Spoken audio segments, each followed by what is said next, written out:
오늘은 그리스도 살아계신 하나님의 아들이라는 제목으로 말씀을 전하도록 하겠습니다. 오늘 본문은 예수님께서 제자들과 함께 가이사랴 빌립보라는 지방에 갔을 때에 예수님이 제자들에게 질문을 하시는 그런 장면으로부터 이제 시작이 됩니다. 어떤 질문을 하셨냐면은 사람들이 나를 뭐라고 부르느냐? 나에 대해서 어떻게 생각하느냐? 그랬을 때에 제자들이 대답합니다. 어떤 사람들은 예수님 보고 세례 요한이라고 얘기를 합니다. 어떤 사람들은 예수님 보고 예레미야라고 그러고 또 엘리야라고도 하고 또 선지자 중에 한 사람이라고 그렇게 얘기를 합니다. 근데 세례 요한으로 보는 이유는 예수님이 이제 말하자면은 그 정의로운 그런 말씀을 많이 하셨거든요. 목숨 걸고 그렇게 말씀하시고. 그래서 이 세례 요한은 얼마 전에 죽었습니다만은 이 세례 요한이 다시 부활해서 지금 저렇게 나타났다. 그렇게 보고 있는 거예요.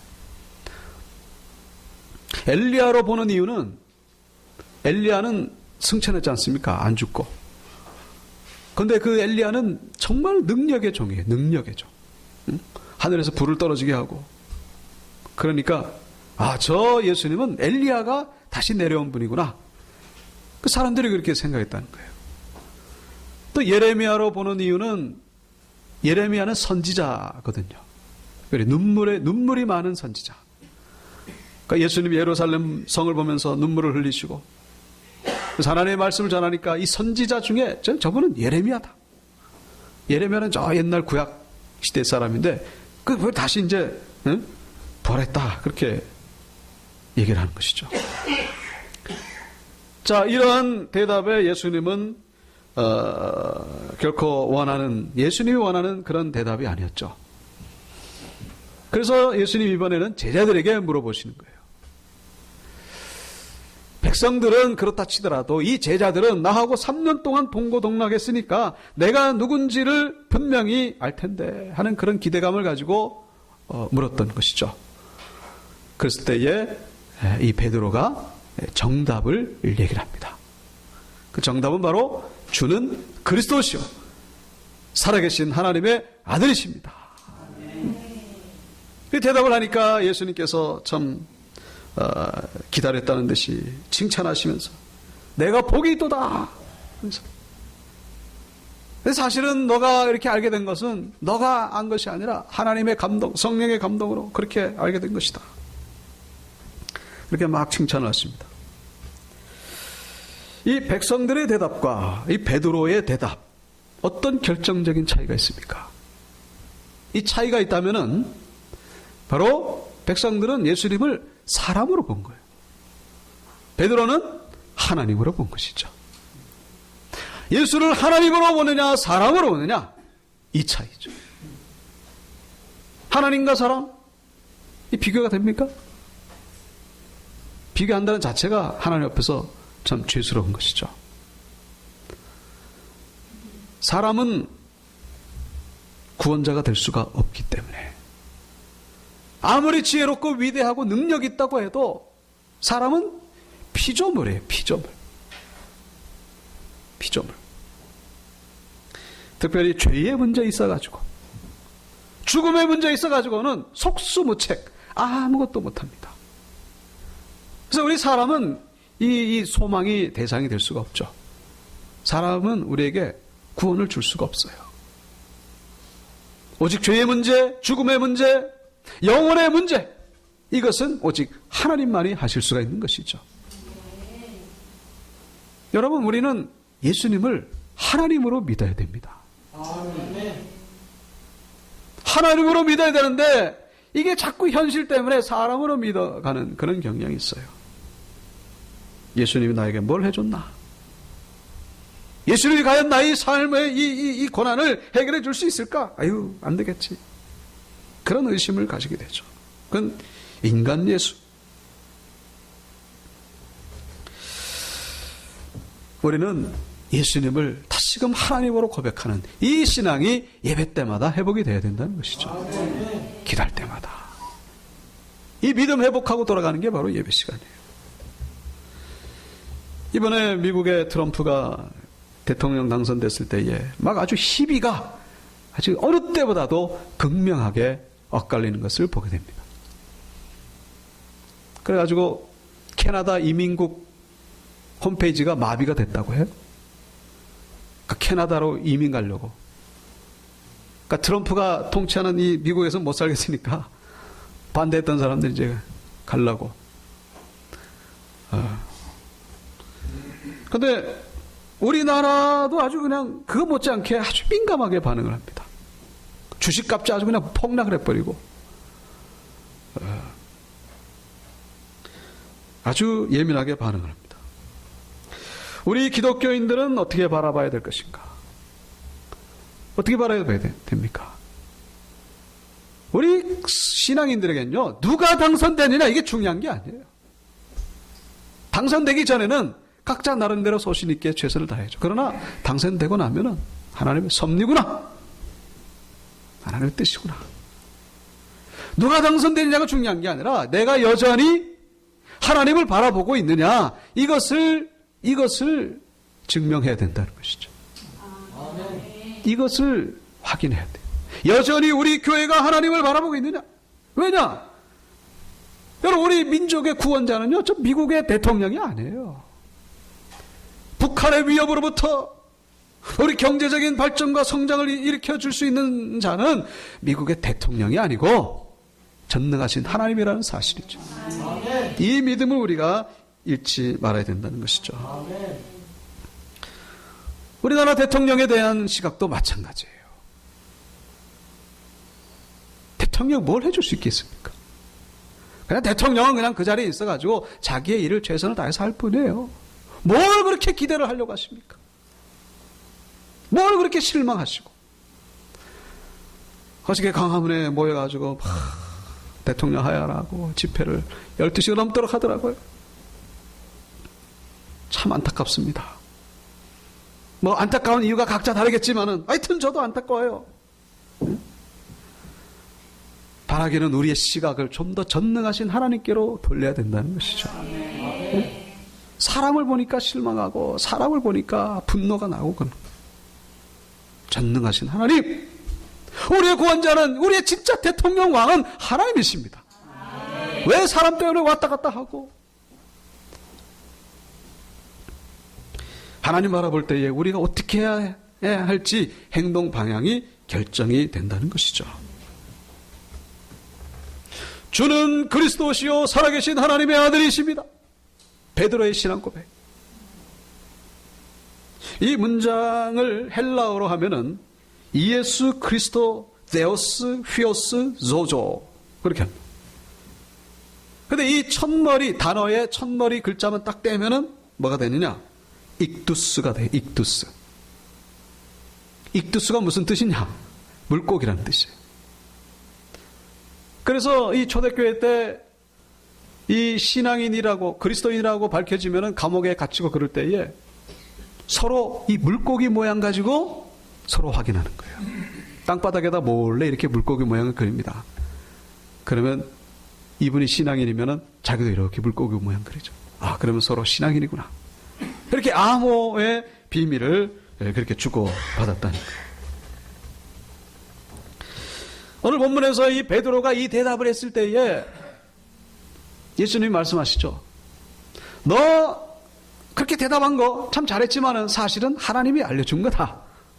너의 지혜가 아니고 너의 경험이 아니라 하나님이 그렇게 알려준 것이다. 17절 나오죠. 이를 내게 알게 하니는 혈육이 아니요 하늘에 계신 내 아버지시니라. 자, 이 말의 의미는 뭐냐면은 베드로도 사실은 이 말의 의미를 자세히 잘 몰랐다는 거예요. 그냥 얼떨결에 대답했다는 거예요. 쉽게 말해가지고 대답을 하긴 했는데 이게 무슨 뜻이지? 이러면서 주는 그리스도시요 살아계신 하나님의 아들이십니다. 그렇게 대답을 했는데 이 진정한 의미를 잘 모르고 있었다. 그런 얘기입니다. 그 증거로 베드로가 이렇게 참 칭찬을 받습니다만 바로 얼마 뒤에 여기 23절에 베드로는 예수님에게 사탄이라고 그렇게 책망을 받게 됩니다. 그러니까 바로 조금 전까지 너의 신앙 고백이 위해 교회가 세워질 것이고 그리고 그 교회는 천국 열쇠를 가지게 될 것이고 온갖 그냥 칭찬을 받더니 갑자기 그냥 이놈의 사탄아 물러가라 그러는 거예요. 땅바닥에 뚝 떨어집니다. 천국에 갔다가 지옥으로 뚝 떨어지는 거예요. 예수님 왜 이러셨을까? 신앙 고백 분명히 했는데 베드로가 이렇게 예수님이 책망하셨을까? 그런 이유가 있는 것이죠. 신앙 고백은 그렇게 했지만은 현실은 그렇지 않았다는 거예요. 입술로는 그렇게 고백하지만은 현실로는 고백과는 전혀 다른 그런 모습을 보이고 있는 거예요. 고백은 하나님 차원에서 고백을 했지만은 이 현실은 너무나 인간적인, 너무나 현실에 매인, 너무나 현실에 붙들린, 현실에 속박된 예수를 하나님이라고 고백해놓고 현실은 예수가 그래 사람이지 뭐. 이런 신앙과 현실의 그런 괴리를 보였기 때문이라고 말할 수 있습니다. 그래서 23절에 예수님 말씀하시죠. 내가 하나님의 일을 생각하지 아니하고 도로요 사람의 일을 생각하는도다. 내가 지금 이렇게 십자가에서 죽지만은 그 3일 만에 살아나야 된다. 이 말씀을 예수님 하셨을 때 이거를 어떤 하나님의 시각에서 보는 것이 아니라 인간적인 시각에서 보는 거예요. 그러니까 이 베드로가 그렇게 행동할 수밖에 없었죠. 고백은 하나님 차원에서 하는 것이지만은 실제 적용은 너무나 인간적인. 그래서 우리는 여기서 베드로의 고백, 우리도 이 베드로의 고백을 해야 되는데 과연 이 의미가 무엇인지 우리가 한번 좀 깊이 생각해 봐야 된다는 거예요. 주는 그리스도시요 살아계신 하나님의 아들이십니다. 이게 도대체 무슨 뜻이냐? 여러분, 살아계신 하나님의 아들, 이거는 우리에게 좀 다가오지 않습니까? 그 마음속에 와 닿아요. 하나님의 아들, 하나님 전능하신 분, 우리 도와주시는 분, 우리 구원자. 근데 그리스도시요, 이 그리스도라는 말은 좀 애매모호합니다. 사실 여러분, 그리스도다 그럴 때 여러분 은혜가 됩니까? 그리스도 대충 그 단어의 뜻을 아는 분도 있겠습니다만 잘 안 놓아닿아요. 그리스도라고 하는 말은 기름 부음을 받은 자라는 뜻이에요. 기름 부음을 받은 자. 그래서 기름 부음을 받은 사람이 세 종류죠. 왕과 제사장과 선지자. 그 예수님은 이제 왕과 제사장과 선지자의 그런 역할을 했다, 그런 의미인데 그것도 우리에게 조금 의미가 잘 이렇게 와 닿질 않는 것 같아요. 도대체 주는 그리스도시요, 이게 무슨 뜻이냐? 그 다음에 하나님의 아들이시다, 이게 꼭 어떻게 연관이 되느냐? 저는 이 그리스도라는 단어를 가만히 묵상하는 가운데에 이 그리스도 안에 바로 십자가의 의미가 들어있구나 를 깨달았어요. 뭐라고요? 그리스도는 십자가의 의미를 담고 있다. 왜 그런가 하니 이 그리스도라는 것은 뭔가 부음을 받았다는 얘기 아니에요. 부음을 받았다. 이 부음을 받았다와 연결되는 게 바로 세례입니다. 세례. 기름으로 부음 받았다, 기름으로 씻김 받았다, 그런 얘기죠. 그게 바로 세례. 그리스도와 세례. 근데 이 세례가 물세례나 성령 세례가 아니고 무슨 세례요? 십자가 세례라는 것입니다. 십자가 세례라는 말이 있나? 성경에 있나요? 십자가 세례라는 단어는 없지만은 십자가를 세례로 표현한 구절이 여러 군데에서 나옵니다. 마가복음 10장 38절에 보시면 예수께서 이르시되 너희는 너희가 구하는 것을 알지 못하는도다. 내가 마시는 자를 너희가 마실 수 있으며 내가 받는 세례를 너희가 받을 수 있느냐. 내가 받는 세례를 너희가 받을 수 있느냐. 이 구절은 이제 세베대 아들 야고보와 요한 두 제자가 와가지고 예수님한테 이제 부탁을 하는 거예요. 특별한 부탁. 예수님, 예루살렘에 가거든 저 둘을 예수님 오른편 왼편에 앉게 해 주시옵소서. 아주 특별한 신신당부하는 거예요. 그러니까 예수님이 저 예루살렘에 가면은 왕이 될 거라고 이렇게 생각했던 것 같아요. 출세할 거라고 생각한 거예요. 그러니까 오른편 왼편에 앉게 해달라고. 그때 예수님이 얼마나 답답하겠습니까? 나는 지금 십자가를 지러 가는데 이 둘은 출세하는 걸로 생각하고. 그래서 예수님이 물어보시는 거예요. 야, 너희가 구하는 거 알지 못하는데 내가 마시는 잔 너희들 마실 수 있겠냐? 내가 받는 세례 너희가 받을 수 있겠냐? 내가 받는 세례가 뭐라고? 십자가. 그랬더니 이 둘이 뭐라고 대답합니까? 말하되 할 수 있나이다. 이 뭣도 모르고 하는 이 대답. 뭣도 모르고 할 수 있죠. 만약에 예수님이 직접적으로 너희들 십자가에서 죽을 수 있느냐? 그러면 그게 뭔 말입니까? 아마 그러면서 아마 도망갔을 거예요. 아무것도 모르니까 그냥 출세하고 성공하고 부귀영화 생각하니까 누가복음 12장 50절 나는 받을 세례가 있으니 그것이 이루어지기까지 나의 답답함이 어떠하겠느냐. 나의 받을 세례 이게 뭐겠습니까? 십자가의 죽음이죠. 예수님도 사람이기 때문에 그 십자가의 죽음을 생각하니까 답답한 거예요. 너무 힘든 거예요.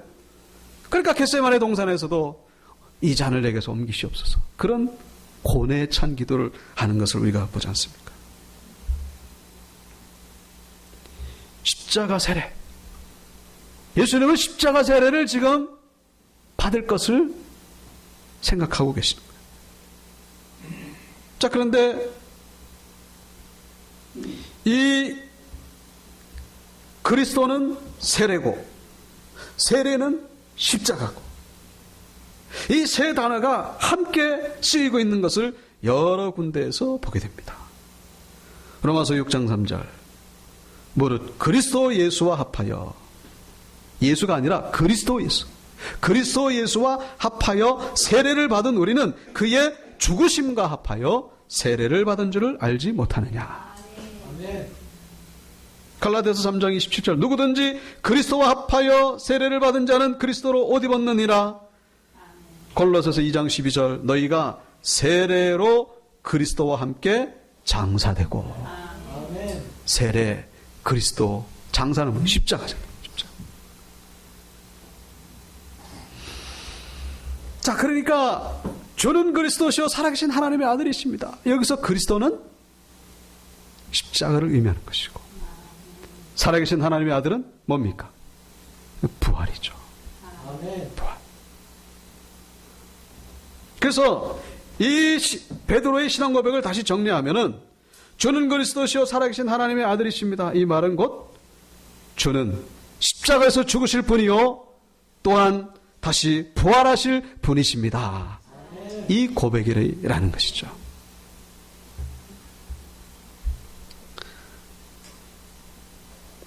베드로가 이렇게 고백을 한 다음에 21절에서처럼 예수님은 이제 고난을 당하고 다시 3일에 살아나야 된다라고 예수님이 말했을 때에 베드로가 뭐라고 대답합니까? 안 됩니다. 그럴 수는 없습니다. 저는 그리스도시요 살아계신 하나님의 아들이십니다. 고백해놓고 나서 예수님이 이제 죽고 살아난다 그랬더니 베드로가 안 됩니다. 그러는 거예요. 그랬더니 예수님이 이제 사탄아 이렇게 말씀하시는데 이거를 이제 요즘 버전으로 하면은 그렇게 되는 거예요. 야, 너 왜 딴소리 하냐 이게죠. 뭔 딴소리요? 너 분명히 내가 죽고 부활한다 그랬잖아. 제가 언제요? 너 주는 그리스도시요 살아계신 하나님의 아들이라고 고백했잖아. 그게 그 뜻입니까? 그래, 그게 그 뜻이야. 이런 얘기입니다. 이런 얘기. 그 베드로가 알겠습니다. 그랬을까요? 그렇게 얘기를 하면요? 아직 모르는 거예요. 여기 17장 23절에 가보시면요. 17장 23절. 죽임을 당하고 제3일에 살아나리라 하시니 제자들이 매우 근심하더라. 예수님의 십자가의 죽음을 생각하니까 이게 근심이 되는 거예요. 근심. 예수님의 그 부활 사건을 전혀 믿지를 못하는 거예요. 여러분, 우리의 신앙 가운데에 이 두 가지 신앙이 온전히 있어야 된다는 것입니다. 십자가와 부활의 신앙. 십자가와 부활. 십자가는 뭡니까? 십자가는 죄사함의 확신이고 구원의 확신이죠. 예수님이 십자가에서 죽으심으로 나의 죄가 사함받았다. 내가 구원함을 받았다. 그리고 이게 좀 더 나아가서 이 십자가 신앙은 뭐냐면은 자기 부인이에요. 자기 부인. 자기 부인. 그래서 오늘 본문 16장 24절에 말씀하시죠. 이에 예수께서 제자들에게 이르시되 누구든지 나를 따라오려거든 자기를 부인하고 자기 십자가를 지고 나를 따를 것이니라. 예수님의 제자가 되려면, 정말로 신앙생활 제대로 하려면 자기 십자가 지고 자기 부인해야 된다는 거예요. 이거 못하면은 아직까지도 어린 신앙이라는 거예요. 이거 못하면 아직 제자가 아니에요. 이거는 그냥 교인이죠. 교인. 응? 아직 철없는 신앙이에요. 자기 부인이 있어야 됩니다. 희생하고 겸손하고 봉사하고. 이게 바로 십자가 신앙이죠. 근데 우리가 이 십자가 신앙에만 머물면 안 되죠. 더 나아가서 우리는 부활 신앙을 가져야 된다는 것입니다. 부활 신앙은 뭡니까? 최후의 승리는 우리의 것이다 라는 것이죠. 승리한다는 거예요. 부활 신앙. 비록 우리가 지금 이렇게 비록 십자가를 지는 그런 모습이지만은 결국에는 승리한다. 여러분, 십자가와 부활 신앙 가지려면요, 우리는 날마다 기도하는 삶을 살아야 됩니다. 날마다 예배드리는 삶을 살아야 돼요. 십자가와 부활이 거저 우리에게 들어옵니까? 말씀 한번 듣는다 해가지고 그게 됩니까? 우리가 하나님 앞에 나가서 기도하지 않으면은 이 경건의 삶, 영성을 추구하는 삶이 되지 않으면은 다 소용없어요. 그러니까 부뚜막에 소금도 넣어야 짠데 그냥 부뚜막에 그냥 있는 거예요, 소금이. 우리 온육교회 가운데 이런 모습이 있게 되기를 축원합니다. 십자가와 부활. 주는 그리스도시요 살아계신 하나님의 아들이십니다. 이 고백이 정말로 우리의 고백이 되고 우리의 삶 가운데 드러나야 된다는 거예요. 특별히 이 고백이 어떤 상황 속에서도 변함없이 나올 수 있어야 된다는 것이죠. 네? 우리가 은혜 받고 그냥 기분 좋으면 이렇게 고백이 나오는데 힘들고 어려우면 아이고 다 집어치워 그러는 거예요. 오늘 특별히 여기 13절에 보면은 빌립보 가이사랴 지방에서 이 질문을 하셨다는 것입니다. 빌립보 가이사랴 지방. 이건 뭐냐? 빌립보는 그 헤롯 빌립, 그 이름을 얘기하는 거. 가이사랴는 그때 당시에 그 로마 황제를 가리킵니다. 그래서 로마 황제와 빌립을 기념하는 도시예요, 도시. 요즘으로 하면 판교 같은, 분당 같은 아주 신도시. 첨단 과학으로 이렇게 지장된. 그 속에서 예수님이 물으시는 거예요. 눈이 휘둥그레지고 볼 것도 많고 즐길 것도 많고 우리의 관심을 뺏는 것이 많은데 그 속에서 여전히 그런 고백이 나올 수 있겠느냐? 이것을 물어보신 것이죠. 여러분, 저 제2롯데월드 거기 아주 그냥 번화가 속에 가가지고 거기서도 여러분 이런 고백을 할 수 있기를 바랍니다. 뭐 볼 것도 많고 지금 정신없어 죽겠는데 주는 그리스도의 사랑. 야, 뭐 시끄러. 야, 여기서 그런 얘기 하지 마라. 여기서 지금 뭐 어떤 물건이 더 싸고 어떤 게 더 나한테 어울리고 이게 중요하지 무슨 예수가 뭐. 교회에서는 그렇게 신앙 고백하는데 나가서는 안 된다는 거예요. 가이사랴 빌립보에서 예수님이 물어보시는 이유가 거기에 있다. 우리의 삶이 힘들고 어려울 때에 나오는 신앙 고백이 진짜 신앙 고백이라는 것입니다. 우리가 잘 되고 우리가 뭐 번성할 때에는 그 누가 못합니까? 그런 신앙은 진짜 신앙이라고 말하기가 어려워요. 나를 힘들게 하고 나에게 손해를 끼치는 그런 사람들이 있어도 그 속에서도 할 수 있는 신앙 고백. 주는 그리스도시요 살아계신 하나님의 아들이십니다. 예수님은 십자가에서 죽으시지만은 다시 부활하실 분이십니다. 이런 고백이 어떤 상황 속에서도 할 수 있게 되기를 축원합니다. 신일덕 장로님이라고 계십니다. 이분이 농고를 졸업했는데 대한항공 수석기장이 돼요. 참 대단한 그런 히스토리죠. 이것도 하나님의 은혜입니다. 어릴 때 비가 와가지고 비 피하러 처마 밑에 갔는데 그게 교회였어요. 거기서 신앙을 가지게 됩니다. 근데 어릴 때부터 이제 그 미군 부대에서 구두 닦기 하면서 비행기가 오르락내리락 하면서 나도 비행기를 좀 몰아보고 싶다. 그런 마음을 가졌는데 그렇게 하나님이 인도를 하셨어요. 그래서 나중에 이 그 가족에게도 다 이제 복음을 전하고 그 어머님의 이제 기도 가운데에 이분이 늘 신앙생활 하는데 1990년 그때 필리핀 괌에 이제 비행기를 몰고 가는데 그 신혼부부 61사 그러니까 122명이죠. 그 외에 또 일반 승객 한 30명 한 150여 명 태우고 가는데 목적지 도착했는데 이게 랜딩 기어를 이렇게 딱 걸면은 바퀴가 나와야 되잖아요. 바퀴가 안 나오는 거예요. 바퀴가 안 나오면 이게 동체 착륙을 하게 되면은 뭐 요즘도 영화 나왔잖아요. 그 허드슨 강의 그 기적. 물 위에 착륙하는 건 그나마 좀 확률이 있지만은 땅바닥에 그냥 착륙하면요. 조그만 돌풀에 걸리게 되면 스파크가 일어나잖아요. 불이 나고 더 나가면 완전히 폭파되는 거예요. 정말로 위험한 상황입니다. 연료는 지금 다 떨어졌죠. 그러니까 관제탑에서는 그냥 보조 활주로에 그냥 착륙하라고 이렇게 지시가 내려요. 이 절체절명의 위기 순간에 이 신일덕 장로님이 뭘 할 수 있겠습니까? 조종관을 부기장에게 맡기고 그 자리에서 일어나가지고 손을 들고서 하나님 앞에 찬양하는 거예요. 찬양하면서 기도하는 겁니다. 그랬더니 이 부기장이 자기를 보면서 하는 말이 도대체 지금 뭐 하는 겁니까 지금? 정신 나간 겁니까? 이런 상황에서 무슨 기도는 기도입니까? 지금 산인이 죽는데 무슨 기도냐고. 그런데 이 장로님은 그 소리를 하든지 말든지. 이 부기장은요 아주 철저히 불교신자예요. 그리고 그동안 계속 전도를 해왔는데 이 전도를 안 받아들이는 거예요. 근데 지금 그런 상황이 벌어진 거예요.